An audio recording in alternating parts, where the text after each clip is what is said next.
রমজান শুরুর পর থেকে দেশের বিভিন্ন স্থানে লেবু, কাঁচামরিচ, বেগুন, শসা সহ নিত্য প্রয়োজনীয় পণ্যের দাম বেড়েছে। এ বিষয়ে জানাতে দিনাজপুর থেকে যোগ দিচ্ছেন সহকর্মী সুলতান মাহমুদ। সুলতান, রমজান শুরুর পর বাজারে এর প্রভাব কতটা পড়েছে আমাদের জানাবেন।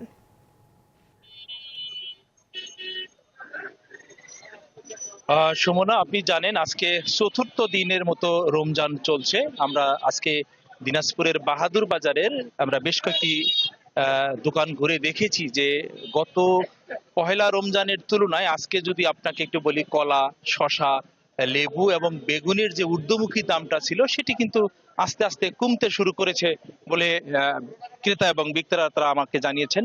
আজকে আপনাকে একটু তথ্য দিয়ে রাখি, কলা বিক্রি হচ্ছে দিনাজপুরে 40 থেকে শুরু করে 50-60 টাকা হালি দরে, এবং বেগুন বিক্রি হচ্ছে আজকে 70 থেকে 75 টাকা, কোথাও কোথাও কোথাও 80 টাকা কেজি দরে। এর আগেও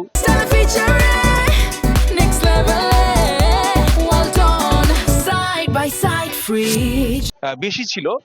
কাঁচামরিচ বিক্রি হচ্ছে 140 থেকে 150 টাকা কেজি, এবং লেবু সবচেয়ে যে জিনিসটি সেটি হচ্ছে আজকে 40 টাকা থেকে শুরু হয়ে আকার ভেদে 60 থেকে 70 টাকা হালি দরেও কিন্তু লেবু বিক্রি হচ্ছে। আমরা দেখেছি যে আসলে বিক্রেতারা বলছে যে রমজান শুরু হওয়ার আগ থেকেই মানুষের যে লেবু, কলা, শসা, বেগুনের যে পর্যাপ্ত চাহিদা ছিল সেটি আসলে একটু আস্তে আস্তে কমে আসছে, এবং ক্রেতারা সেই তাদের যে প্রয়োজনীয় তুলনায় সেই জিনিসটি কিন্তু চাষিরাও কিন্তু যোগান দেওয়ার কারণে বাজারে যে অনেকটা কিন্তু সহনশীল পর্যায়ে, অর্থাৎ সমান সমানে চাহিদা এবং যোগানের যে অবস্থানটা সেটি কিন্তু অনেকটা এক পর্যায়ে, তার কারণে কিন্তু আস্তে আস্তে কমতে শুরু করেছে বলে আমাদের জানিয়েছে।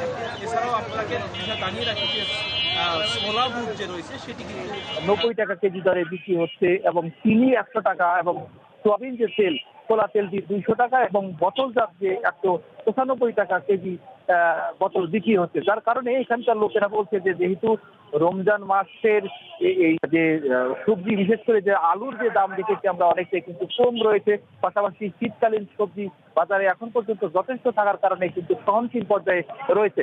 সুমনা।